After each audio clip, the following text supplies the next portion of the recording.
My name is Ryan Dickerson. I'm a Brody student in class 2025, and this is our video for urinary system and suprarenal gland development. As always, here's a Scribe's mission statement. We're a student body initiative that is aimed to develop supplemental resources for current and future cohorts that will pass through Brody. We participate in a variety of subcommittees aiming to produce resources that we wish we had been exposed to during our time in the course. So with that, let's go ahead and move.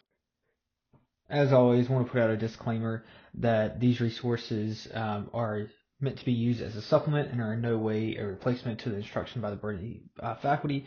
So please use these as a supplement, not as your primary course material, but we do hope these aid you during your time in the course. And with that, we're going to dive into some material. So in order to understand the development of the urinary system, it's helpful to go over a quick review of the urinary system anatomy. So remember that for the urinary system, you have the kidneys that are connected to the bladder through the ureters. The bladder is then going to drain the urinary trigone down into the urethra. And in males, you're going to have a urethra that has 3 components.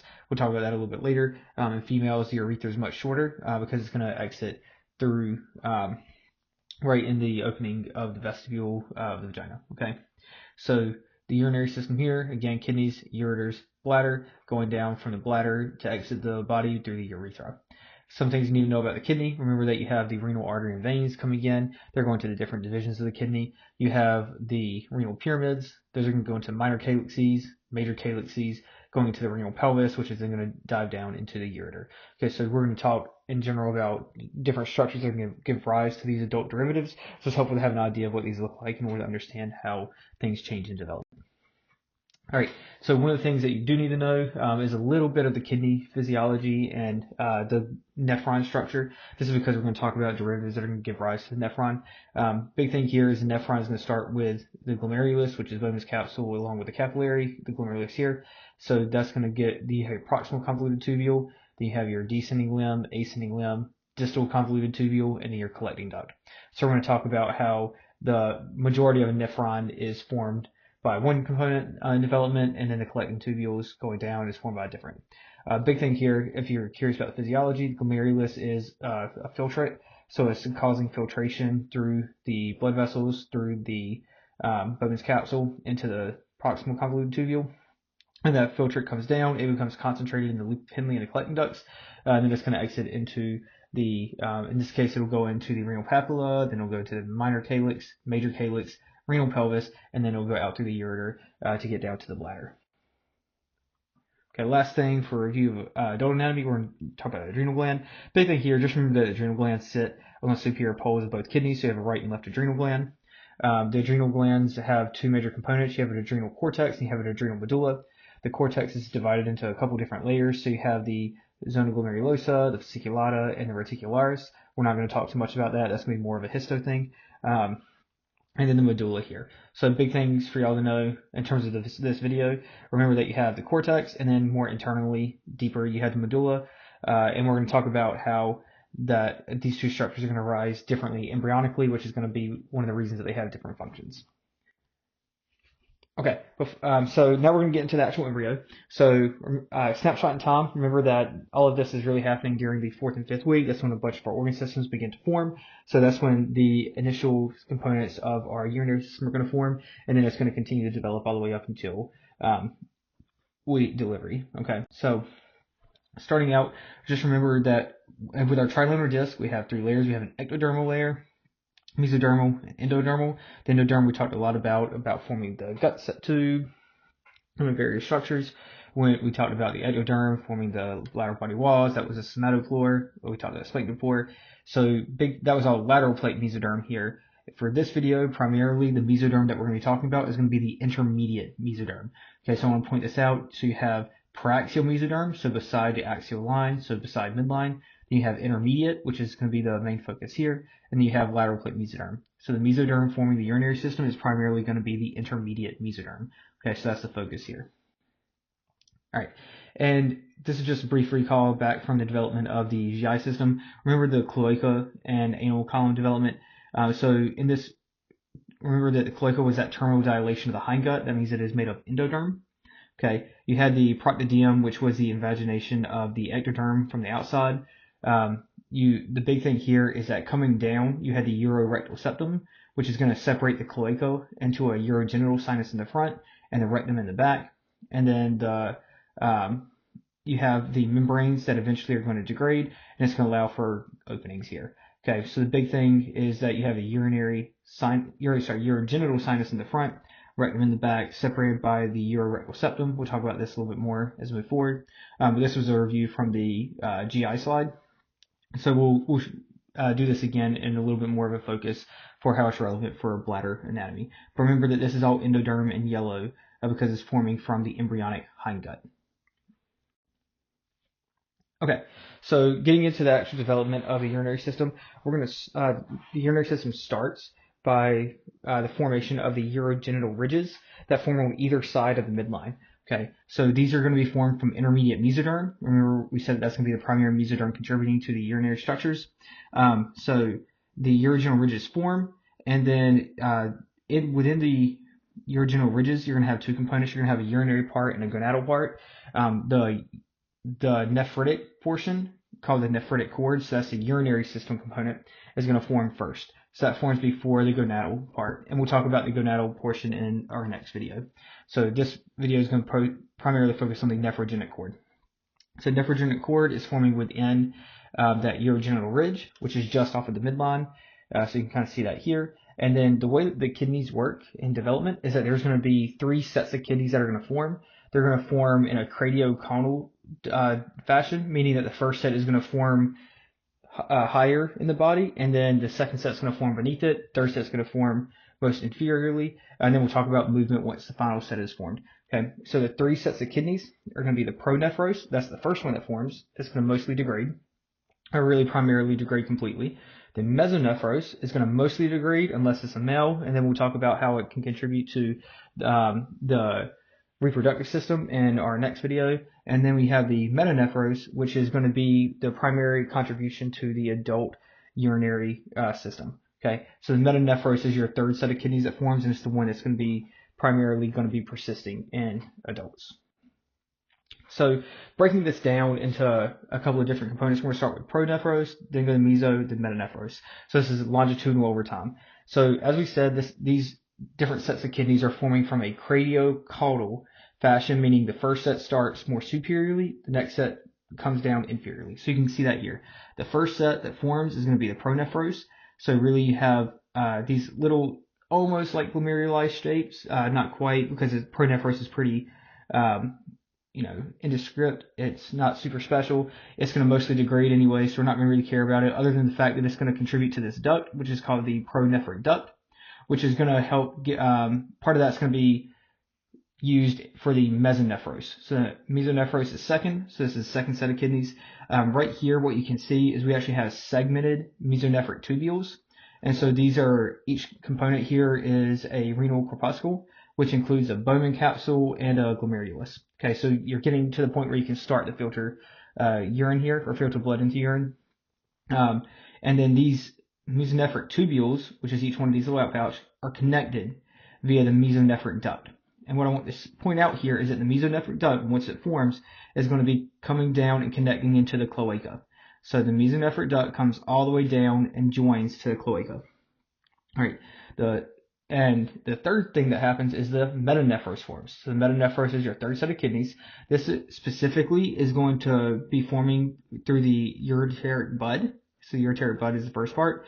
Now the metanephros is comprised of 2 components. You have the metanephric diverticulum, that is also known as the ureteric bud. We'll go into this on the next slide a little bit more, as well as the nephrogenic blastema. Again, we'll talk about this a little bit more future, but these 2 components together will give rise to the adult kidney.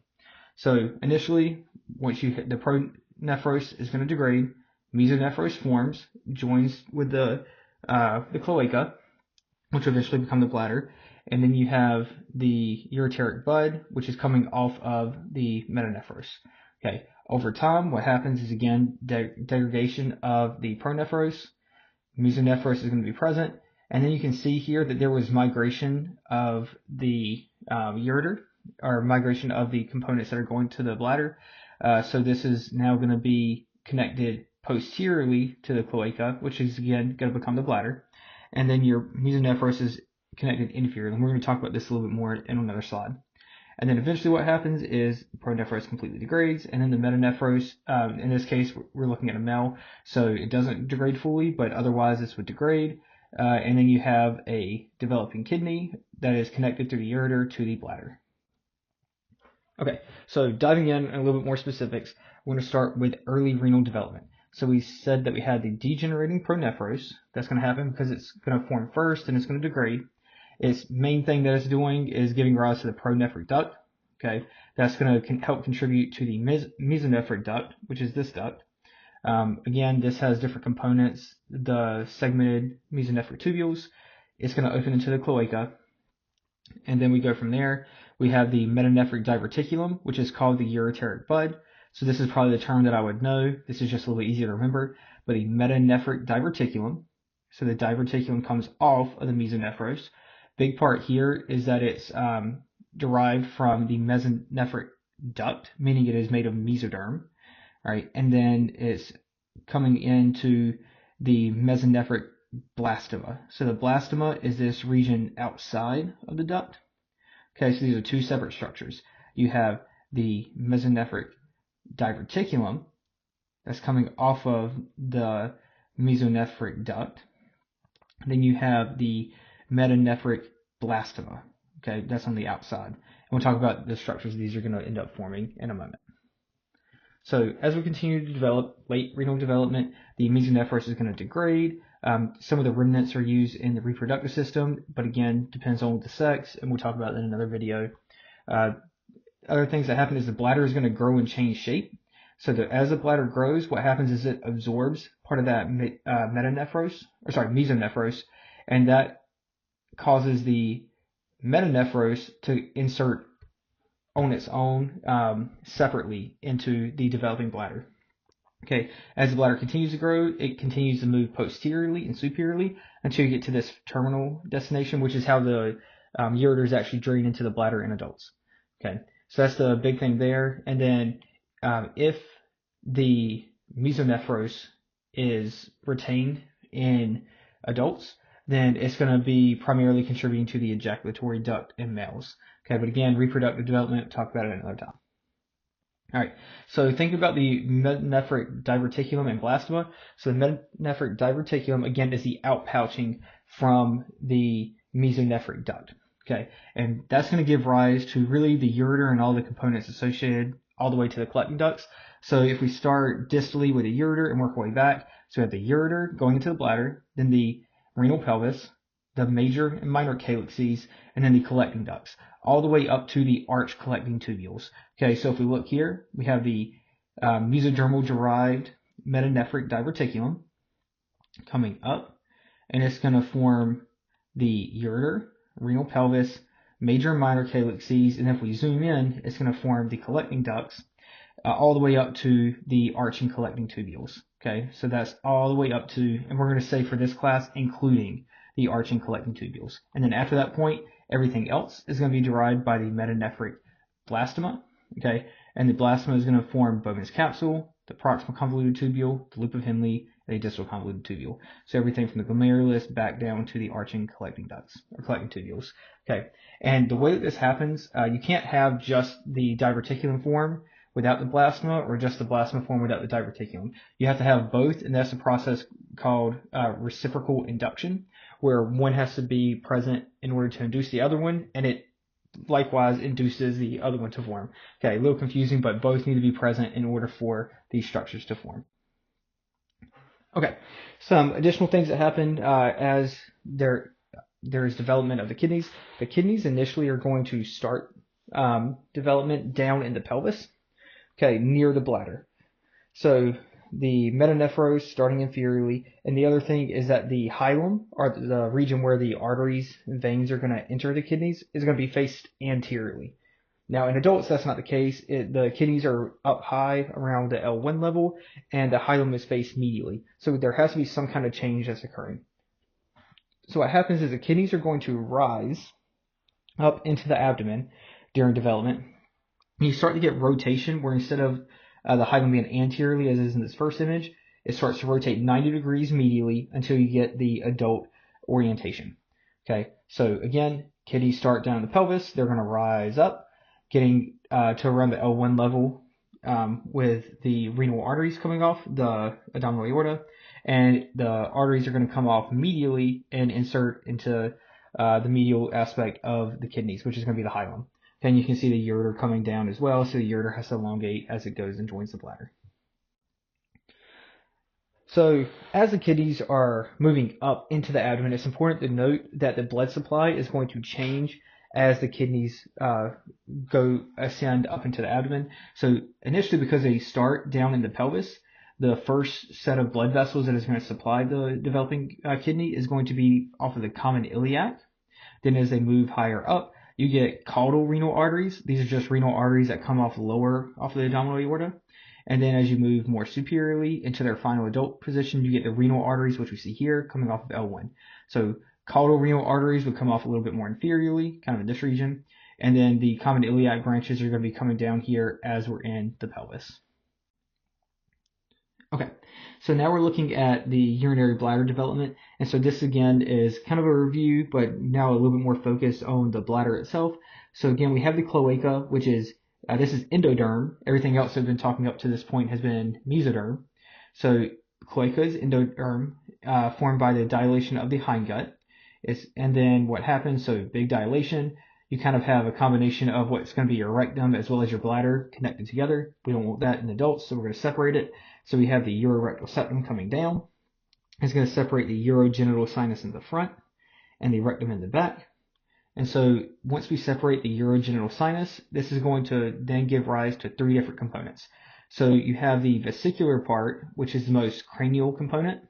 So up in here, this is going to form the bladder as well as the allantois, which is this structure here that connects out anteriorly through your belly button. So allantois in the front, urinary bladder back here. Then as we come down, there's the pelvic portion, which is more in the middle. This is in males, this is going to give rise to the intermediate and prostatic urethra. Okay, because males have multiple components to our urethra. So intermediate and prostatic.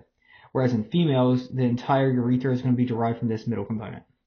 All right. And then if we get to the more inferior regions, this is going to be the phallic components. In males, this is going to give rise to the spongy urethra, and in females, it's the vestibule of the vagina or the opening right at the end of the vagina. Okay, so one more time, you have three different components of the urogenital sinus. If we start cranially, this is going to give rise to the bladder and allantois.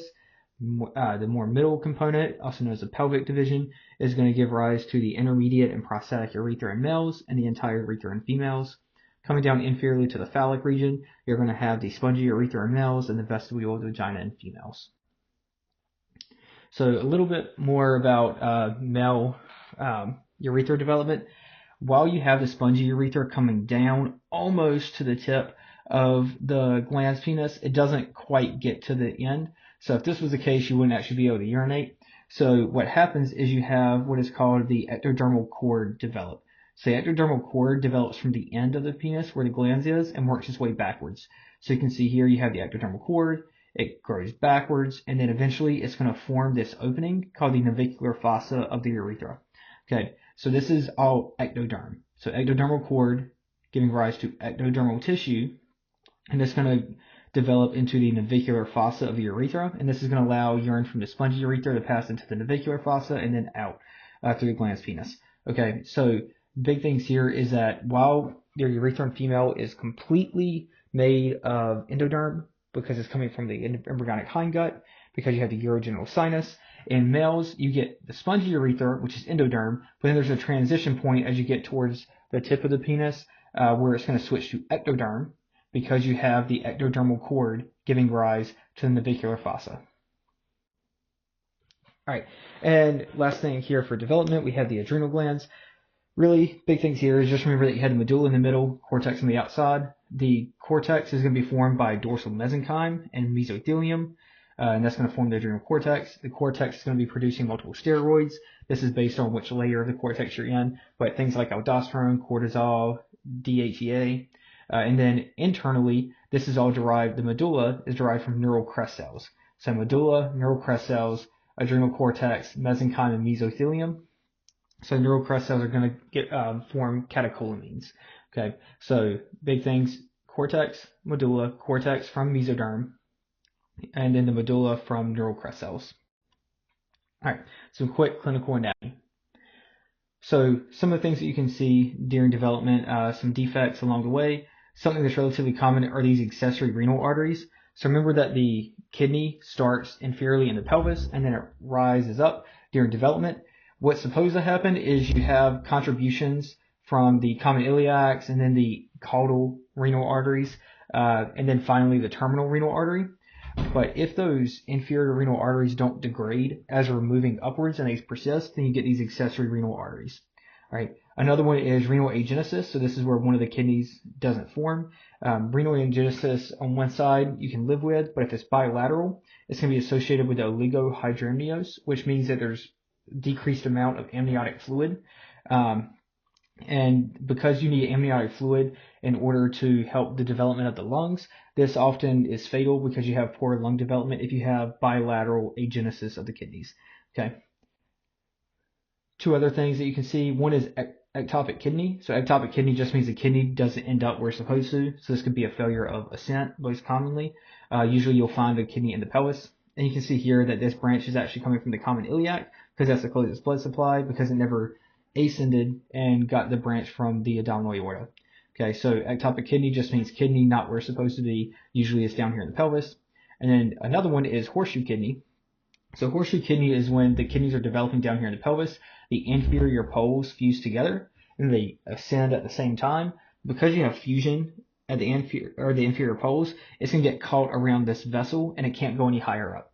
So this vessel that it gets caught around is going to be that inferior mesenteric artery back from the abdominal aorta section. All right. So just like we had ectopic kidney, you can also have ectopic ureter. This means that the ureter, instead of coming and inserting into the posterior aspect of the bladder at the urinary trigone, it's then going to insert some random place along the urinary tract, most commonly. So in males, this will often be the ureter going directly from the kidney down into the neck of the bladder or the prostatic urethra. In females, it's usually the urethra, vagina, or vestibule. And the chief complaint that you're going to get here is incontinence because urine is going to go directly from the kidneys, which is autonomic control. We don't control it. The filtration is going to come through and it's going to go directly out into the urethra and out into the body without sitting in our bladder waiting for us to have micturition or voluntary release of that fluid. Okay, so incontinence, one of the things you have to think about is this ectopic ureter. All right, and you have these urachal abnormalities. So urachus is really, in development, we had the allantois, which was an opening that connected from the urogenital sinus up into the belly button or the umbilicus. That is going to degrade into the urachus, and the urachus is supposed to fuse completely to give rise to the median umbilical ligaments, which you saw on the abdominal wall. But the median umbilical ligaments are not supposed to communicate. Different things that can happen when the urachus doesn't fuse as it's supposed to. You can have a patent urachus, meaning that urine can go from the bladder directly out of the umbilicus. You can have urachal cyst, which is an opening somewhere in between, and those often have to be removed. Or you can have a diverticulum, which just means an outpouch. So it pouches up into the urachus, but doesn't communicate all the way to the surface.